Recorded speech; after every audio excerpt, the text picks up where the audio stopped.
Welcome to the show, ladies and gentlemen. We're doing things a little different today on the One Up. We're going to do a quick review, well, not too quick, but a good review on one of our favorite Star Wars shows that came out recently and ended. Obi-Wan Kenobi. And as you guys know already, if you haven't seen our show, I got my two out of my three co-hosts, Mateo. What's going on, man? And Pucho in the building. How y'all doing, everybody? So we've all watched Obi-Wan Kenobi, and everybody out there who hasn't watched it yet, you need to go and watch it. Very, very good show. We're going to do a first half, no spoilers, like the beginning part of this review. So, you feel free to continue to listen. You don't have to skip through or worry about it. We will let you know when the spoilers are going to come up. Absolutely. So, all right, let's kick right into it. Right, Obi-Wan, quick question. What? Is it a spoiler to say cast, people that we already know are in the show? Like, because if you just go on IMDb, you see them there. Like, I don't want to mention any characters, and then people are like, "Oh, that's a spoiler." I think there's the one big reveal at the end that we don't discuss that until we get into like spoiler territory, right? Yeah, I think cast. Maybe you could tell me about the big reveal at the end, because I don't even know about that. But maybe it's not a big reveal. But there's a character right at the end that could be considered a spoiler, maybe. I'm interested. It's in the IB. You can see the cast. You know what I mean? So you can see. I don't think cast members are legit off, but we'll save that one for the end. All right. Just want to know. All right, take it away, Tony. All right, Obi-Wan Kenobi.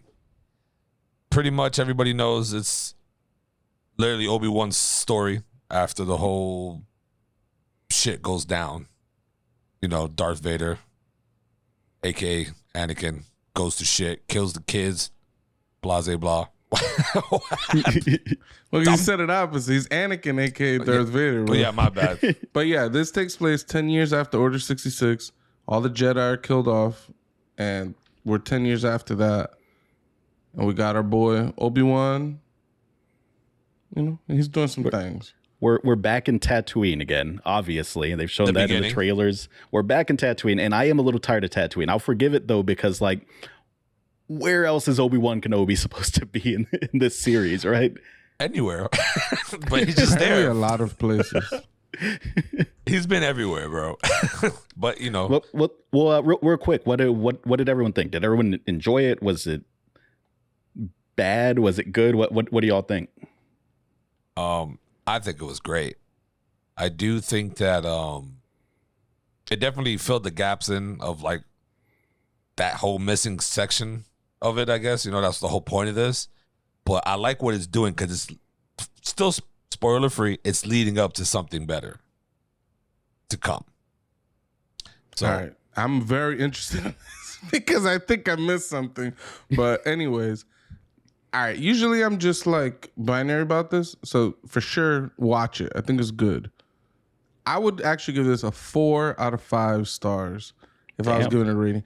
And the only thing stopping me from giving it a 5 is I feel like there was some lazy writing. There's a couple scenes that I was like, why didn't the character just do this? Why didn't they do that? It seemed like stretching it out. No, not so much stretch, but it's like they went a certain route, and it just was a little bit nonsensical to me. There was a repeated there was a story element that got repeated in 5 of the 6 episodes, and I'm like, I'm tired of this. Why are you guys writing the same plot point? And we'll get into it in the spoiler section, but those things stood out to me, and I'm just like, I don't know, it just rubbed me the wrong way.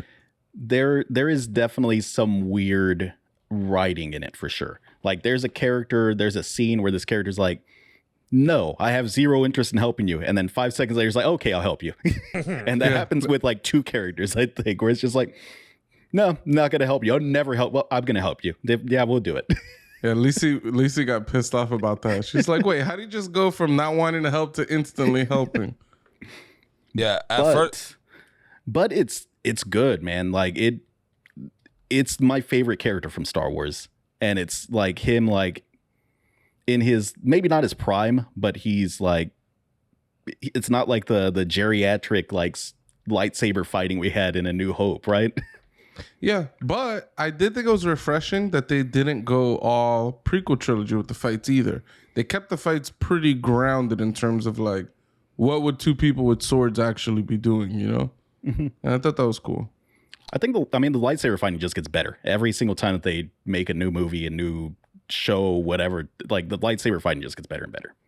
I was confused at first. Like the first episode, I didn't know like what part of the I had to search it up to see where does this take place. I did not know it was between Revenge of the Sith and New Hope. I did not know it was in between those two. I was trying to figure it out, so I had to Google search that shit to actually get it right.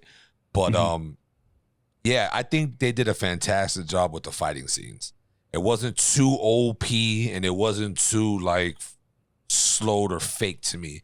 I mean, obviously, you know, there was their power moves and stuff like that into it, but the fucking quality of the CGI and all that shit is fucking fantastic.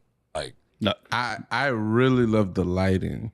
They had a couple lightsaber, the lightsabers were on in dark areas, and the amount of light that glowed off of it, and just like how much it lit the scene and the characters, it just seemed really cool, like really cool. And you know, there were some blue lightsabers or some red lightsabers in the scenes, and they blended, and there's like a nice little purple, and I was like, this just looks so fucking good.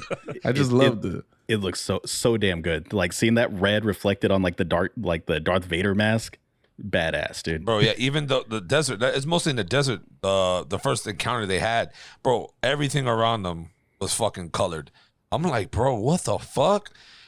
Even through the fire, like you seen it was like fucking, yeah, it's my shit. I like it. I like how they also did the with the black and like Darth Vader's black suit, and then with the background being black, you can still see the difference in quality of the black, I guess. Like sometimes it would just be bland, but bro, they did a bang up job.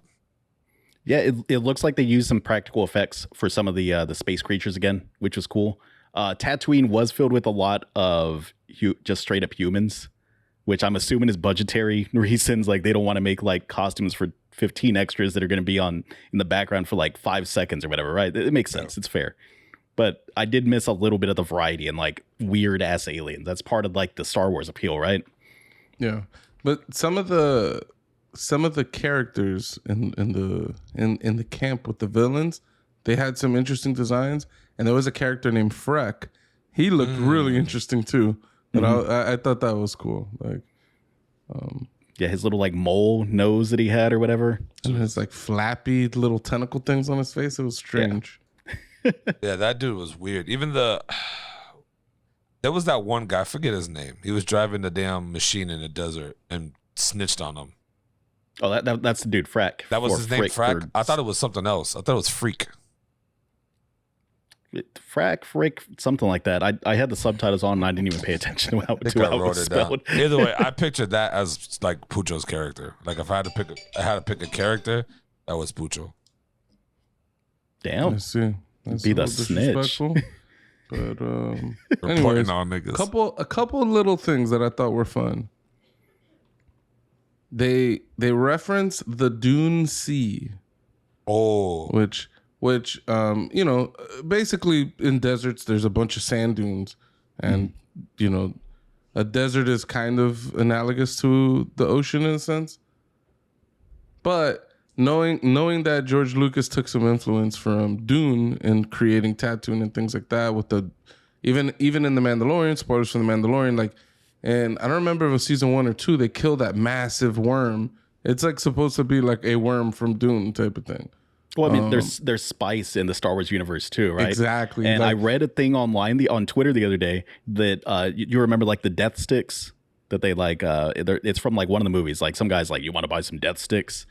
And Obi-Wan's like, "Oh, you want to go and rethink your life instead?" And he like Jedi mind tricks him. Death sticks are like apparently spice based or something. Like it's some kind of like drug. synthetic form of spice or something. And yeah, spice is a drug essentially. yeah, and they had spice in this. They showed some spice, and again, it just felt cool, like another Dune reference. And I'm a Dune fan, so it was cool. I loved James Earl Jones, still holding it down. You could tell, he sounds a little tired, a little old. He still sounds great though. I love it. The dude is like 90 something years old and he's still killing it. Was it really James Earl Jones that got to come back for the voice? Mm-hmm. Awesome. I think he's done every single version of Vader. Are they doing like the thing with like Hulk where they like blend like Hayden Christensen's voice with like James Earl Jones' voice and modulate them or something, and it's some kind of like combination thing? Or I feel like there were certain scenes where they used the different voices depending on if the helmet was on or not, or But anyways, it was fantastic to see how easily it seems Ewan McGregor just popped back into that role. Yeah, like he is always and forever my Obi-Wan Kenobi. He's just like the role suits him so well. And then Hayden Christensen, man, he's stepped the fuck up. Like maybe the rumor was always that it was like the George Lucas's terrible writing and directing is what made the prequels kind of soulless and a little bit like wooden, right? And maybe it's true because Hayden Christensen fucking brought it in this series, man. Oh, yeah, he did his thing. I felt like he was a little underused though, but absolutely. But underused how? I mean, I think he has one big scene in like the 5th episode or something, and beyond that, you don't really see much of him. It's really just small, little, tiny moments. We did get some... Hayden Christensen is Anakin's character. In case you don't know, I know. I know. Just wondering because I didn't see him anywhere. That's why I'm. Well, did you've watched the whole thing? Yeah, I wouldn't be sitting here. Okay. Oh no, I didn't. I'm just asking a question.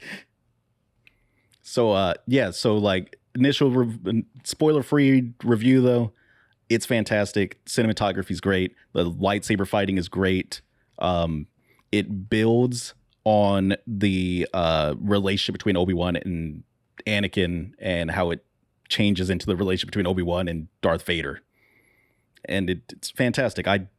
Some people have said that they don't think it adds anything to the lore, but I don't know, man. I like all the extra bullshit. I like side stories. I like side quests. I like more information just to fill out these worlds that I like to experience. The problem with all that is there's a point where it becomes too much side quest shit.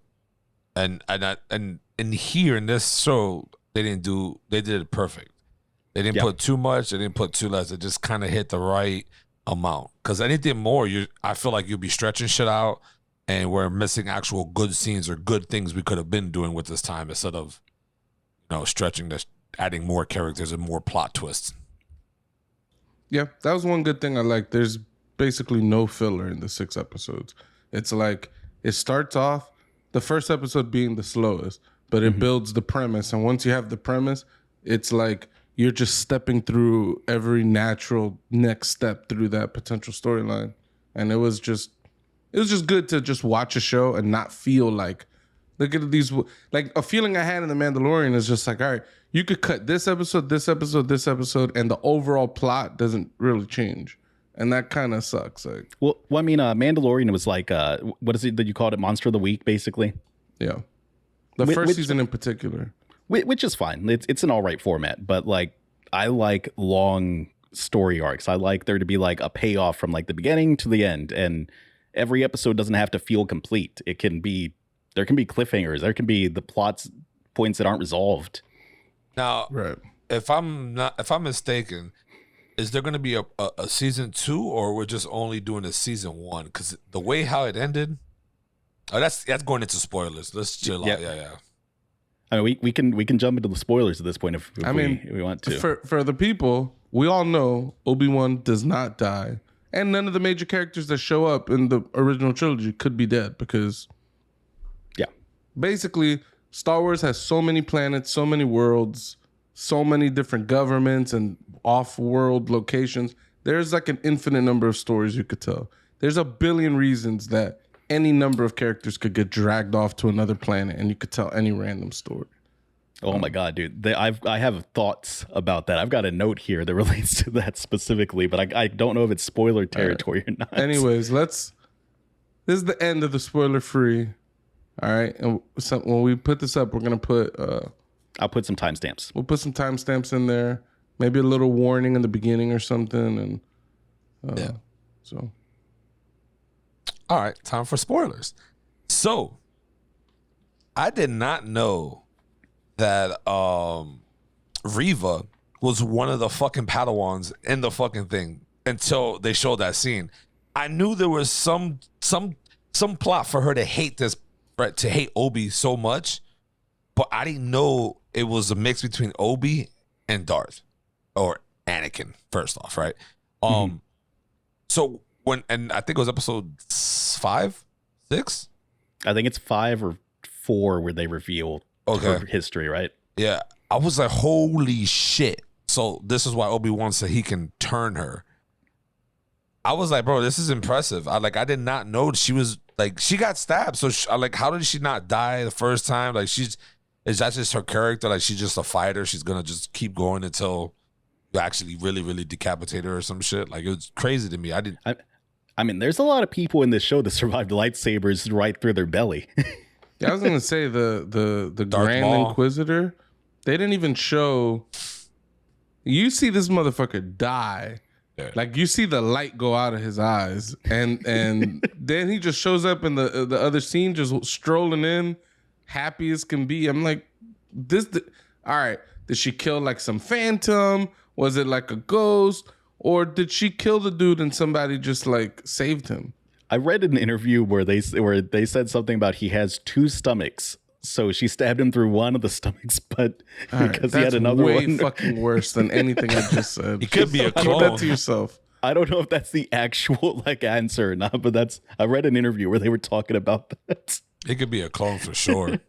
Also, I thought it was weird that Darth Vader remembered her and knew that it was her since Padawan.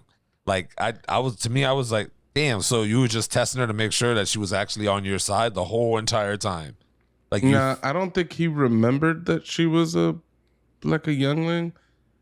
Jedis have magic powers, and I think when he was looking into her face, he saw like a vision or like a glimpse of, oh shit, she was there. Like, I don't know. I mean, it's like when in Luke. episode 4 when they destroy Alderaan, Obi-Wan is like, oh shit, I just feel like a bunch of lives just like, he knows that something terrible happened, but he doesn't know exactly what. So there's moments like that. I was thinking it was like episode 6 where Luke is they're trying to get him to fight Darth Vader, and he's like I can feel the good in you. They're just they just detect that. They just that Jedi sixth sense, I guess. They just know. Mm-hmm. Did y'all catch the R2D2 and C3PO cameos? I didn't. I did not. It was, I think it's episode 1 because it's on Alderaan. You see C3PO in the background, and you can tell it's him because he's got the little the silver leg. And then there's like a little blue astromech droid, which I'm pretty sure they've confirmed is R2D2 because it makes sense. Like, they went to live with the Organas after episode 3. Yeah, and I was looking for them in that scene where she was like gonna meet up with her cousins or whatever. Mm-hmm. And I saw 3PO, and then like 4 seconds later, they introduce another droid that looks just like 3PO, but they name him something else. And I was like, maybe it was that like server droid I saw, not 3PO, and so I just like dropped it. But it was cool. It was a quick little cameo. It makes sense, like canonically, right?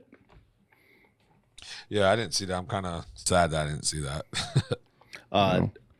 What did y'all think of that chase scene with Leia? It was a little goofy, right? Oh my god, it was so goofy. She runs like this, like the slowest. And there's at one point Obi-Wan shoots a motherfucker, plow, kills him. He's well within arm's reach of her for like 4 seconds while she like loops around him, and he's like, What? I can't get her. She's so swift. I'm like, just fucking snatch her up. She's got that Friday the 13th speed, man. You look back at Jason, and Jason's just walking, but somehow he always outruns you. Yo, so what did you think about Ice Cube's son in the movie? You think he did good in acting?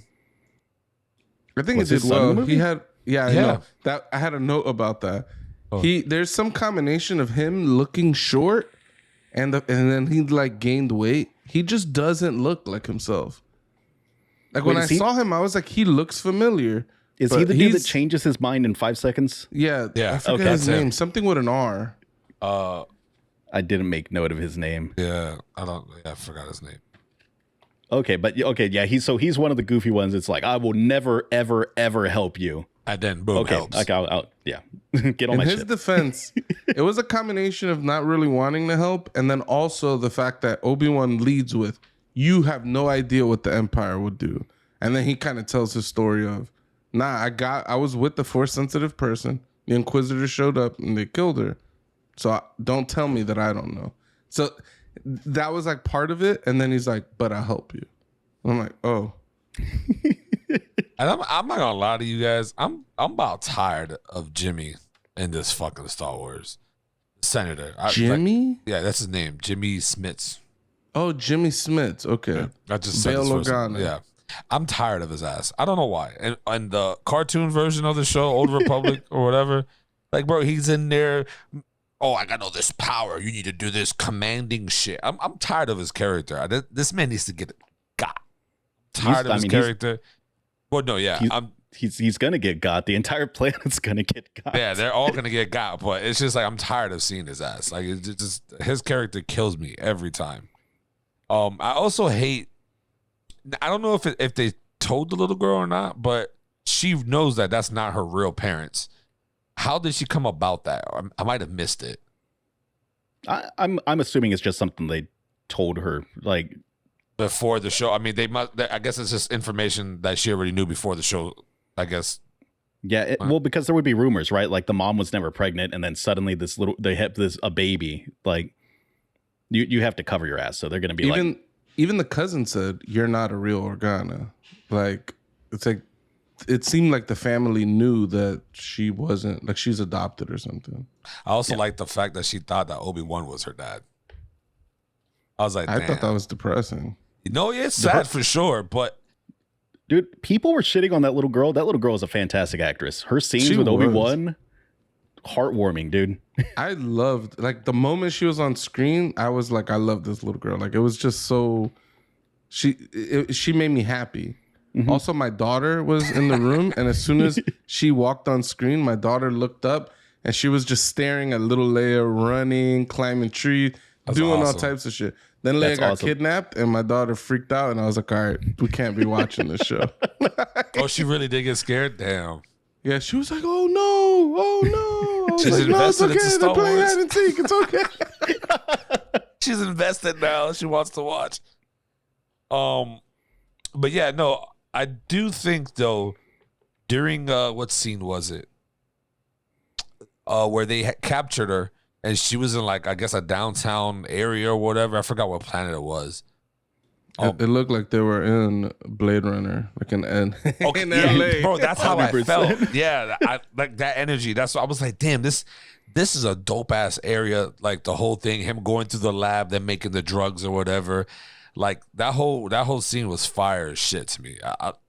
We got some cool locations in this for sure. I also like the fake Jedi by Kumar. Yeah, Haja. Bro, that shit to me was hilarious. It's like, oh yes, I'm telling the Force. I'm like, bro, this man is so cheesy. Like, I don't know how people can believe him, but time of needs, you know. He's fantastic. He might be my favorite like new character introduced in this. He's funny, for sure. So Reva's a parkour master, huh? Yeah. Oh, that would look so silly. Fucking flipping and dipping on the rooftops. I think they struggled a lot trying to figure out what her power level was. Yeah. Because at the end, Obi-Wan is so fucking powerful at the end of this that there's no way in hell that Reva could even touch this guy. I mean, we saw Reva try to go toe-to-toe with Darth Vader, and she had one moment of she surprised Darth Vader in one moment, and that's all she could manage. It was a complete obliteration. Dude. And the fact that she ain't touching Obi-Wan. And it's like the fact that she's the villain that's chasing us around, like in retrospect, it's a little hard to accept that. Granted, Obi-Wan went through a moment of transformation of sort where he seemed so broken up about how everything went down at the end of episode 3 that he's like weakened. And at the end of this, he's kind of like returns to either his former strength or a greater strength. Vader definitely studied the 5Ds at dodgeball because he was dodging, dipping, ducking, diving. Yeah, and dodging. That lightsaber force grab shit that he was doing to Reva, shit's cool. They added some cool Jedi powers into this fucking show. How about they showed his true stink? Oh, his true stink. Wow, his true grasp of the fucking death grip, bro. He fucking grabbed the spaceship mid-air, brought the bitch down, flipped the whole side cabin wide open. He just fucking ripped it open. I'm He just went like this. holy shit! I've never seen the Force that strong. Like, with just, bro, I've never seen it in any of the films. Like, that's how strong that shit is. I'm like, these Jedis are fucking up. You know, if I was a Sith, right? If I was an evil Sith, I wouldn't even carry a lightsaber.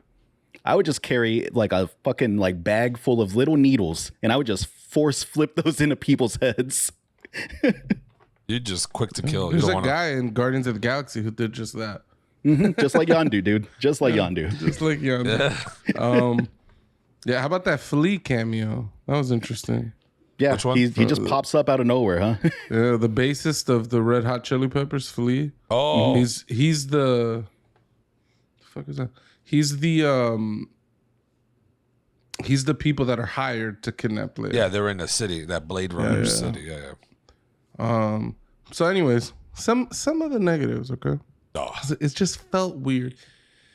In 5 of the 6 episodes, they retread the same exact thing, which is, for some reason, Obi-Wan is always put in a position where he's gonna sacrifice himself so that other people could get away. But they did it 5 times in 5 episodes. I didn't like it. It was not good. I took it as his depression. I took it as him thinking the only way that he could right any of the problems that he thinks he's caused, you know, the training of Anakin and all the training going wrong, and even him killing his best friend in his mind, right? I think he was depressed, and that was his attempt to redeem himself. He's like, the only way I can redeem myself is to die doing something good. I think he's like, this is the last good thing I'm going to be able to do in my life. So all I got from that is that he was just trying to kill himself to end the pain. Yeah, and the way to do it is just by saying, I saved you, and I died, and that's how I want to end. That I gave up. It just seemed lazy. Like I'm trying to remember. Oh yeah, in episode 2, he sends Leia to the ship that's gonna go to some planet that he doesn't know. But he sends her, and he's like, "Look, I'm gonna pop off with this Inquisitor. If I'm not back, you just leave." And it's like, all right, that's reasonable. Then in the following episode, he pulls the same stunt where he runs off to go fight Darth Vader. Then in the next episode, he pulls the same stunt in that prison. In the episode after that, he pulls the same stunt when he goes out to face Reva alone, so that everybody could like try to escape. And it was just like, it just felt so like, oh, he's doing that thing again. It just took me out of it, and I thought that was whack. I read it as depression. That's how I read it. That's it's kind of like and I almost read it like Leia is the one that saved him from the depression, right? Like even with like the robot that she snuck on his person, like in the last episode, like that was her way of forcing him to come back, right? Yeah. Also a little sad. I didn't like the way how Tala went. Like dying. She should have been. I think she should have stayed alive in this series at least. Like I think that she should have remembered that you can throw thermal detonators, Facts. and that thermal detonator would have been way more effective. She could have thrown it way before too. Right. She held it into the sky, and then people were like, "Oh my God, she has a thermal detonator!" And then she held it longer, and they started running away, and then she made it explode. She detonated it right in her hand and killed herself. It's like, or you could have thrown it right into the crowd. You probably could have killed Reva, just fucking obliterated whoever was there. And, you know, the impact wouldn't have been that different because you ain't killing Darth Vader like that, but still. Yeah. I was he's not going down like that. Weird. he wasn't even there yet. Yeah, he wasn't. When Darth Vader brings the ship down, like how that ship was like a decoy, That scene was awesome. And it showed like how powerful Darth Vader is. There was a comic book, and they did it again in The Force Unleashed, the video game, where Darth Vader brings down a whole Star Destroyer with the Force. And that shit's ridiculous. It's a little fake too, because Star Destroyers are so ridiculously big that that thing would land and it would cause like the biggest fucking explosion ever. But it like crash landed and like skidded up to his feet or whatever. It looked incredible. And this scene was like reminiscent of that. He grabs the spaceship, pulls it back down, and you're like, oh man, these guys ain't getting away. And then the next spaceship flies off, and then he's like, I'm like, why didn't he just grab that one too? Like, it didn't fly off that quick. You know what every single badass moment with Darth Vader like makes me think of though? Darth never actually tried to kill Luke. Not even a single fucking time. Because if he had actually tried to kill Luke, he would have fucking wiped the floor with him. When like Luke in the original trilogy, he wasn't powered up enough. He was nowhere near Obi-Wan or Anakin's level at that point. Yeah. I think there's a combination of a lack of will, as well as, you know, maybe he's getting a little old, and maybe he don't got it like he used to have it. But 100%, watching how crazy he goes in Rogue One at the end, where he just like destroys that whole like platoon of the rebels, and then in this, he just fucks everybody up so easily, like it's not even close. Yeah. But it's they've stated as much, where in Empire Strikes Back, he's trying to convince Luke to join him to take out the Emperor. And then even in episode 6 in Return of the Jedi, he's still trying to do that. And then even when they're in the Emperor's like throne room, he's still like fighting him. But even the Emperor is questioning like why aren't you Vader's resolve in this matter. So it's like you're right. He wasn't all in trying kind of thing. Yep. At the end, I don't think Luke is.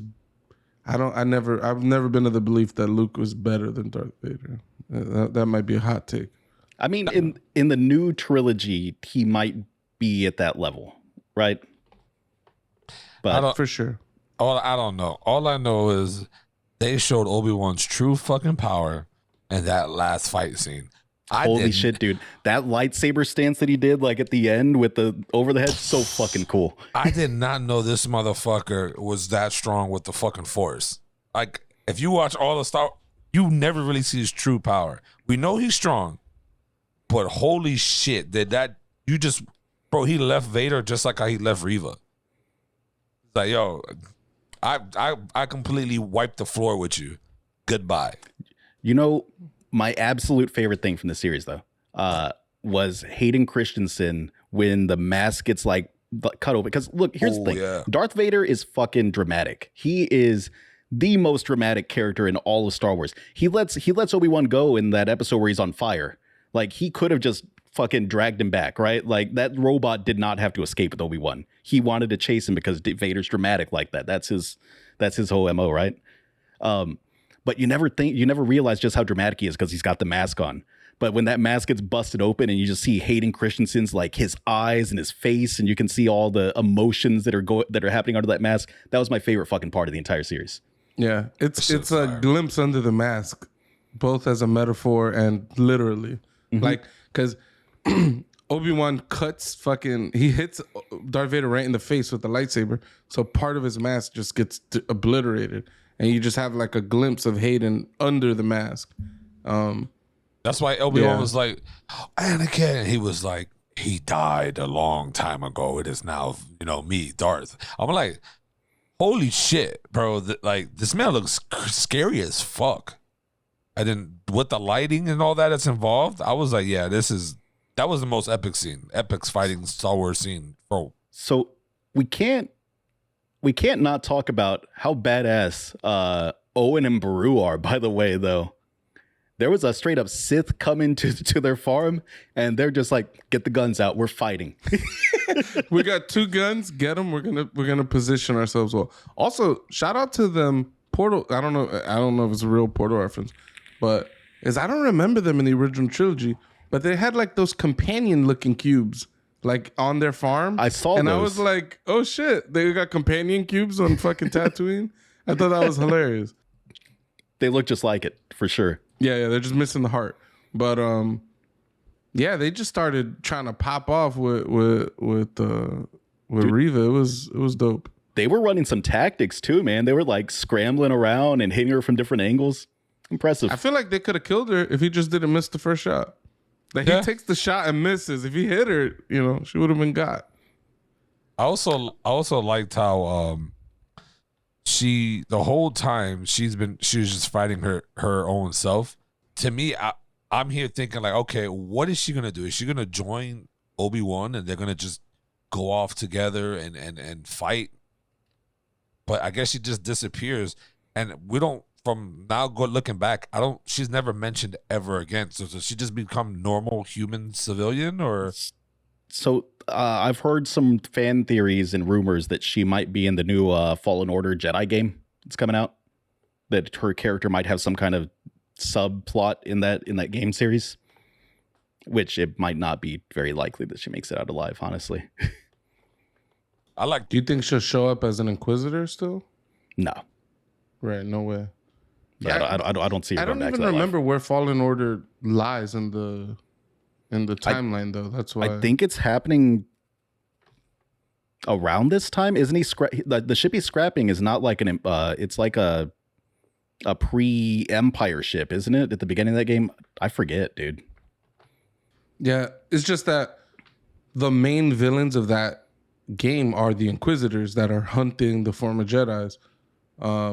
And I think you fight the 9th sister and the 2nd sister in that game, and Reva's the 3rd sister. So it'd be interesting if, like, I guess it just depends on where it takes place, but 5 years after the Revenge of Sith. Okay, so it's before. Yeah, it's before 5 years Obi-Wan. before. Then. So she could show up and be an Inquisitor, although it's lame now because she won't die. With the whole prequel thing. The spoiler and the spoiler. But I was so is Reva the character you guys were mentioning at the end? No. Okay. Qui-Gon Jinn, dude. I see. So you think there's gonna be a Qui-Gon series, or there's a rumor that Hayden Christensen and Hayden Christensen and Ewan McGregor both said that they're down to do a sequel. They're down to do another miniseries like this. So it's possible there could be more story there, right? Like they could bring Liam Neeson in and do like explaining just how Obi-Wan got trained to project his Force Ghost and all that. I think what's gonna happen, the next series is gonna be all about Darth. After Anakin gets pulled out of the lava fucking edge, that whole process of him being rebuilt and being put together, and that's backstory, I think that's all gonna take place. Or like that whole from him killing all the Padawans, that might start there or right before there and just all Vader. Because I mean, and also what also bugged me out the most, how the fuck did Vader not sense his kids? How do you not sense that? How do you not sense it when she was close to you? Like, how do you not sense her power, her, like, you have to, it's your child, right? You have to have some type of sense, like, is this my kid? I feel this weird. I don't think their force ability has grown that much yet. And in his mind, it's so filled with hate and loss. And he was told by the Emperor, who he trusts completely, that's basically his daddy, that his kids are dead. They died during childbirth. Like that's the whole reason he became Darth Vader, right? Right. He doesn't actually know that, and I'm now going into the EU a bit. He doesn't actually know he has children until after episode 4. He's trying to find out the pilot that he had a run-in with when they destroyed the Death Star. And he has a run-in with Luke, and through something else, I can't recall, either just his being right next to Luke, I think he sees his old lightsaber that Luke is holding, and he puts 2 and 2 together like, oh, this is the kid that Obi-Wan picked, but he gave him my lightsaber. Like I think he jumps through those hoops and he's like, this gotta be my kid. And then I think he confirms it another way. And then after that, it explains why in Empire Strikes Back, he knows that that's his son. Well, even in A New Hope, he says specifically, he's like, the Force is strong with this one. Like, something like that when he's trying to gun him down. Right. Yeah, So- my ultimate takeaway from this whole series is everybody should go and read. When Disney acquired Star Wars, they came out with a Star Wars comic book that was phenomenal and a Darth Vader comic that's even better. That Darth Vader series is good. Fucking good. I love it. And it kind of shows a little bit of what Mateo was saying, is that like how blank Darth Vader is. Like usually in comic books, things would happen and then you draw a character and they have a pained expression or a happy or sad expression, but Darth Vader's in the suit. So anytime things happen, they like you see Darth Vader and he has the same blank stare.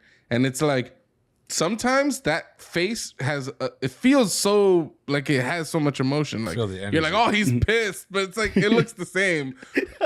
But also other times it's also interesting because it's like you get to see the world through the eyes of the people that see Darth Vader. And no one knows what he's going through. No one knows what he's feeling. And you have like a sense of terror. Like he could do fucking anything and we don't know what he's thinking. But you're also in his mind. So you know what he's going through. So it's an interesting thing. I highly recommend both the Star Wars comic and the Darth Vader. I think both of those comics take place right after A New Hope. So it's like filling the gap between A New Hope and Empire Strikes Back, and it's really fucking good.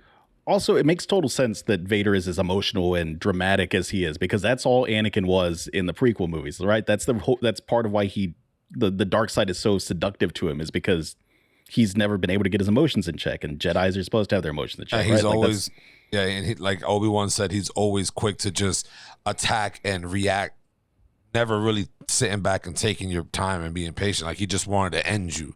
And that was, that's his downfall now. That's how Obi-Wan beat him the first time. And now the second time, he's never going to learn. So should we do like closing thoughts? Real quick, before we close, how'd you guys like all the lightsabers in that box? And did you see some of the well-known lightsabers? I didn't recognize any of them. Did you recognize some of them?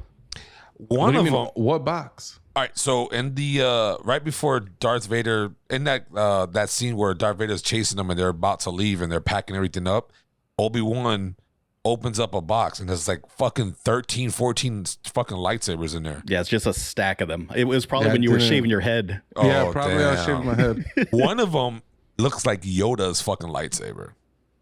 Interesting. It was if I'm not mistaken, it's like he moved one and it's right under it. Huh. I saw that. I was also looking for what's her face's double lightsaber, the white one. Ahsoka's lightsabers, but I didn't see them because she's obviously still alive. Yeah, I don't know why it would be in there. What? Why would they have her lightsaber? No, because she's still alive. She's not dead. But like, why isn't she holding her own lightsaber? Oh no, why he was just holding? Well, yeah, he was wondering. Yoda's, I'm not sure why Yoda's would be in there, unless Yoda ditched it when maybe he faked his own death or something, or some shit like that. When you say that, it doesn't make sense that Yoda's lightsaber would be in a box. But I am thinking like, maybe I got to rewatch episode 3 as much as I dislike the sound of that. I don't remember. I don't remember how Yoda like survives or leaves Order 66 happens. I don't really remember how it plays out or how he ends up on Dagobah. I don't remember anything like that. So yeah, there was also one there that I saw. It looks so fucking weird. You guys gotta go. I'm gonna find a screenshot of it, but it was skinny, real thin, and then a fucking flat ass fucking platform, and then real thin again. I'm like, damn, that looks familiar to me, but I don't know who the fuck like lightsaber that belonged to. But yeah, I'm not really good on the lightsaber game. Same. I know what Luke's lightsaber looks like. I know what Obi-Wan's lightsaber looks like, and I know what what the fuck was he got decapitated by Anakin? Oh, Darth Maul. Darth Maul. No, not Darth Maul. Darth Sidious. Oh my God, no, Darth Sidious the Emperor. I think his name was Darth Tyrannus, but they never called him that. Yeah, oh they my called him God, my name else. is so fucking blank right now. Count Dooku. Count He Dooku. decapitates Count down- Dooku. Count Dooku has a curve. He has that curved one. He has a curved handle, so it's just strange like that. Count Dooku's fighting style is cool as hell too. It's almost like a fencing style that he does. Yeah. So before we do closing thoughts, I wanted to say well, two things. And it could be, like you said, that Darth Vader just likes the chase. But it was like super goofy that he had Obi-Wan on fire. He then pushes Obi-Wan away and then tells his guys, go get Obi-Wan. Why didn't he just pull Obi-Wan? I thought the same thing. And then after he pushes him away, the fire explodes. There are all these fires everywhere. And then he lets him get away. And I'm like, why didn't he just extinguish the flames like he just did 10 seconds ago? Like, we saw him extinguish a bunch of flames with the Force. And now it's like too powerful. It seems strange. It's the Batman and Joker effect. That's what it is. I think it's just the chase. Right. I think it's the chase. He wants him to suffer. He wants his fear. He wants him to fear him. And then Pretty lastly, much. Do you think Dragon Ball stole the Bacta tank from Star Wars? Yes, 100%. There is no doubt in my mind that was stolen by Dragon Ball Z. I didn't never put two and two. Who does Goku fight? I cannot recall. He's on the planet Namek. Goku fights somebody and he ends up pretty fucked up. And it's when the commander of the Ginyu Force steals his body. That's exactly what it is. Yeah. He's fighting Captain Ginyu, but yeah.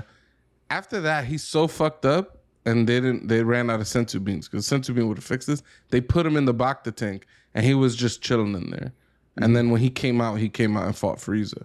But at a different point, they put Vegeta in there. It's the same exact fucking tank that they put Luke in. It's even like a bluish green liquid. It's even in the beginning when they were babies. When Goku and Vegeta were in the same in the beginning. I think so. Yeah. They got like the same mouthpiece. It's in like a cylindrical tube. It's like a healing thing. Yep. I don't know. Anyways, absolutely. thought it was just funny. So, closing thoughts. What do you want to see next? What comes next in Star Wars? What do you want to see next, or what are you most excited about that's actually been announced? Because there's several things that have been announced in the Star Wars universe. Yeah, I mean, as I would like to see some of these comic books come to life on the screen, like and it'll be very difficult, unfortunately, because some of the really good ones involve the characters we love, which means you got to recast like Luke. Now Luke's gonna be a different actor, and that's maybe gonna be a little bit weird. Mm-hmm. But I'd love to see the Thrawn trilogy. There's a comic book called Crimson Empire, so fire. And then one of my fucking favorite things ever is, and I'm dying. It's ripe with like what they could do with it. Is there was this comic that went all the way back to the past. That there's two. One that shows kind of like how the Jedi and the Sith became like what they became. Like they're just like a bunch of people that use the Force, and then they kind of split off into camps, into like different ideologies, and that's like the beginning of it all. And then there's another one that's like, it basically goes through like how the Jedi like basically killed the Sith at the end of some war, and there was basically no more Sith, and that there's this one guy named like Nagasato that he like revives the Sith back to like, you know, to Empire like standards pretty much, and it's fucking crazy. Like everything. So is that before the rule of two or whatever? Because they make the rule of two at some point because the Sith can't stop betraying each other. So they're just destroying themselves. Way after. No, the rule of two is way after. That's fucking savages. I think that's Darth Bane. That some guy that he came up with the system because it's like basically it's unmanageable, and you actually see it here where these Inquisitors are stabbing each other in the back all day. Like that's what's happening within the Sith. Ridiculous. But that's if you read the Darth Vader comic, that's all that's happening. It's like Darth Vader, some Inquisitors, other Sith, they're all trying to hunt down Luke, and the Emperor is handicapping Darth Vader all along the way.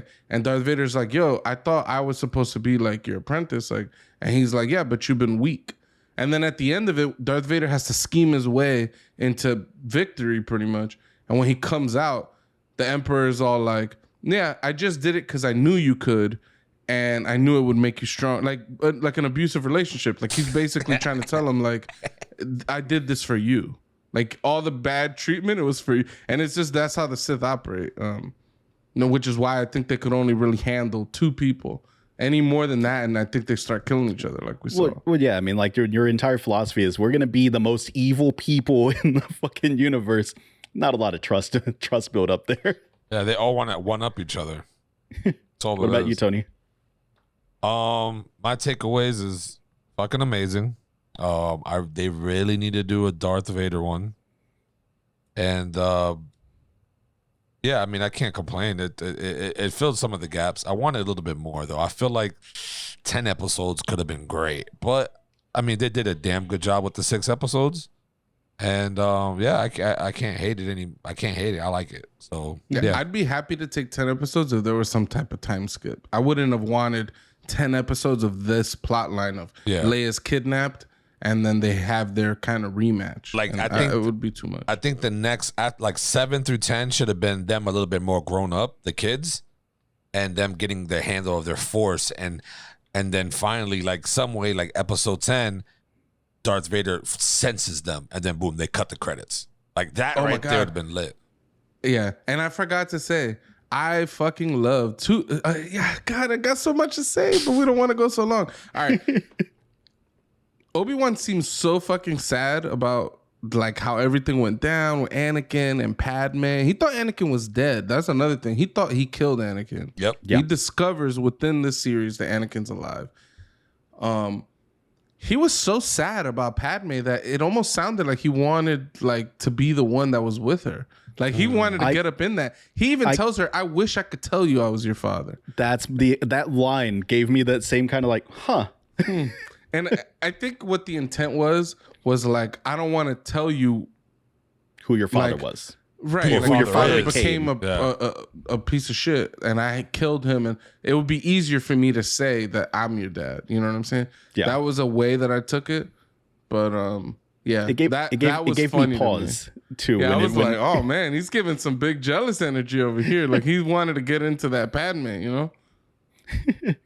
What I would like to see next, or what I'm excited, what I would like to see would be Yoda's lost years, man. Give me Yoda's lost years. Yeah, that'll be give fire. Give me an old school like samurai style, like Yoda just roaming the galaxy and fixing shit till he ends up in Dagobah style, like animated Star Wars something. I think that'd be badass. Even his home planet, I would love to see that. All of these little Yodas everywhere. That'd be cool. They could even tie it into Grogu somehow. Fuck it, whatever. Figure out some way to tie it all together. My goofy answer on what I want to see next is I want to see a fucking droid rebellion, dude. It's fucked up that they don't let the loader communicate or talk. And there's a lot of weird stuff like that in Star Wars, and I think these droids need to rebel. Get some of your rights back. Yeah, Crimson Empire is about like this whole slave colony. Like, there's a lot of slavery in Star Wars. Yeah, there's a lot of slavery in Star Wars. Our old boy Anakin was a born slave. So yep, facts. Working for that fat little slob. I love the fact that like this whole adventure with Leia ends with her thinking of Obi-Wan as a person that could always look out for her, and then in A New Hope, she calls for him like, all right, I'm in some serious shit. Help me, Obi-Wan Kenobi. Like, there's no one else that could get me out of this because I know how you got me out of this other pinch. And like, you know, so I thought that was cool. And I loved the ending with her, like the costume she put on and how this whole being with these people that were rebelling against the Empire. Because these are kind of like the first embers of a real rebellion. Yep. Like seeing that firsthand is maybe what laid the groundwork for her being like a leader of the rebellion, you know? Yep. So I thought, for me, this adds a lot. So I don't know what silly friend you have that says it doesn't add, but you could burn in hell. Or she. Yeah, I don't know if you actually said any genders, but they could burn in hell. Now it's 2 people. Well, you heard it here first, ladies and gentlemen. You need to go and watch it. No questions asked. And if you haven't done so already, please like, follow, and share. We're going to do more of these little quick episodes for you guys. You know, it's not the same as our regular podcast of the 4-man group, but, you know, same same atmosphere, same vibes. So please, man, hit that follow, like, subscribe button, share with your friends and family. And like always, may the force be with you. That's the one. like that. This is the way. Subscribe.